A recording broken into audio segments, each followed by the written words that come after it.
Market Analysis 27 September 2022 di hari Selasa. Kita akan melihat sejenak berita-berita yang sudah dipersiapkan, yaitu terkait dengan pound sterling yang sempat menyentuh all-time low di hari Senin pagi sesi Asia, lalu kemudian dengan cepat juga berbalik. Ya, sempat terjadi penurunan 1.08 sampai ke 1.03, lalu kemudian berbalik ke 1.07, bahkan sempat ke 1.09 terlebih dulu. Apa yang terjadi? Ya, kita sudah sempat bahas di live streaming kemarin bahwasanya market menantikan apakah ada gebrakan ataupun tindakan dari BOE. Apakah itu kaitannya dengan kenaikan suku bunga darurat atau bahkan intervensi seperti yang dilakukan oleh BOJ. Dari hasil tersebut ternyata tidak ada pertemuan di luar agenda resmi.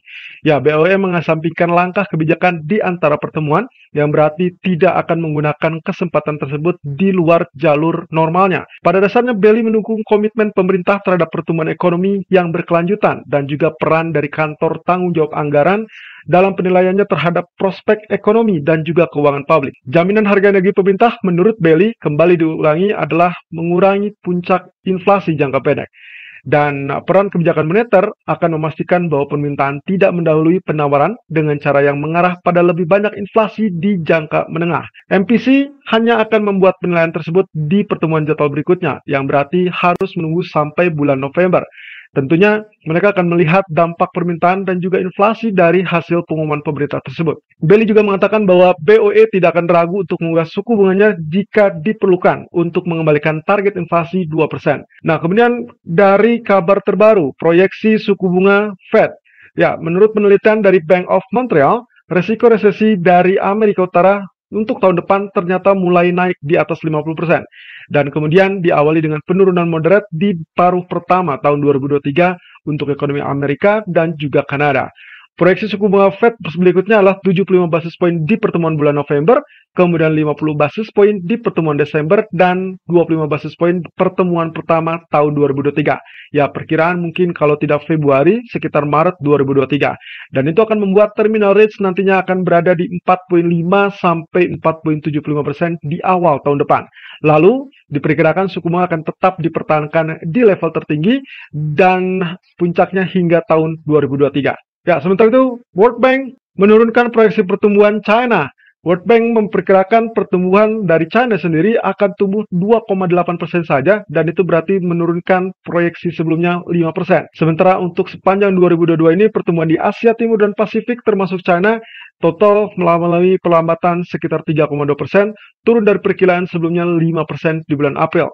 Proyeksi tersebut disebabkan perlambatan tajam di China karena aturan ketat zero COVID yang mengganggu produksi industri dan juga penjualan domestik dan juga ekspor China.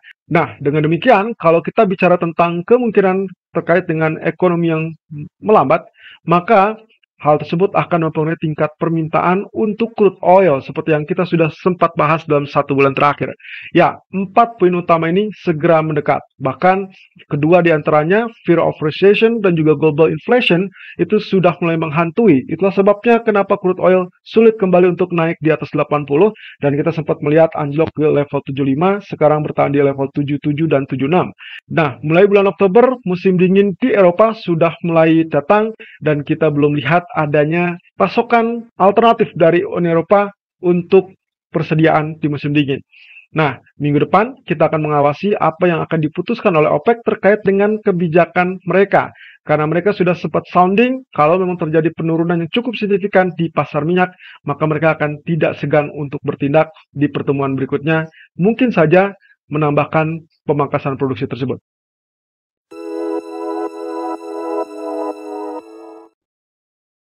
Berlanjut kepada outlook dari DXY atau indeks dolar, di grafik H4 kita sudah lihat dia sudah berhasil menyentuh atau bahkan menembus zona target yang kita perkirakan sebelumnya.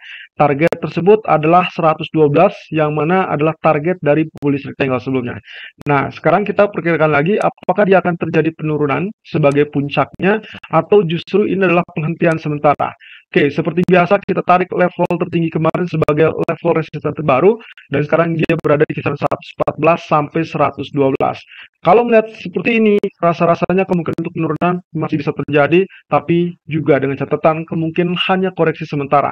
Ya, efek akhir bulan baru akan dimulai kurang lebih besok sampai di tanggal 30 kemungkinannya. Jadi kemungkinan posisi untuk hari ini pun masih cukup berimbang ya. Karena kemarin cukup tinggi dengan kenaikan yang cukup fantastis, maka hari ini sangat wajar jika US dollar mengalami koreksi turun terlebih dulu.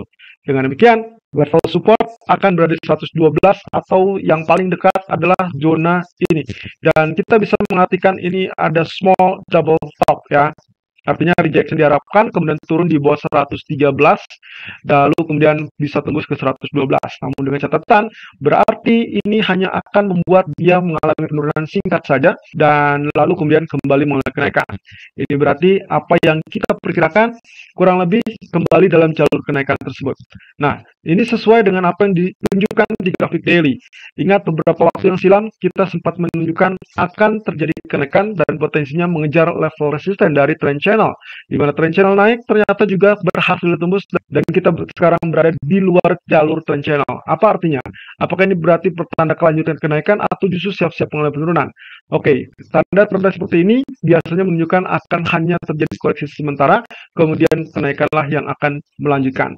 Itu berarti ada proyeksi selanjutnya, mungkin saja kita bisa menggunakan Fibonacci retracement. Kalau misalkan kita lihat dari kenaikan terakhir, maka saya ambil saja arealnya seperti demikian. Nah, terlepas dari trend channel, maka kemungkinan potensinya untuk koreksi selama dia hanya menyentuh 38,2% ataupun 50%, maka kita anggap dia masih tetap bullish. Sementara kalau dia turun di bawah 61,8%, yaitu 111,35, berarti kita confirm melihat dia terjadi penurunan. Di sisi lain, US Treasury Yield menunjukkan pola candle juga bullish.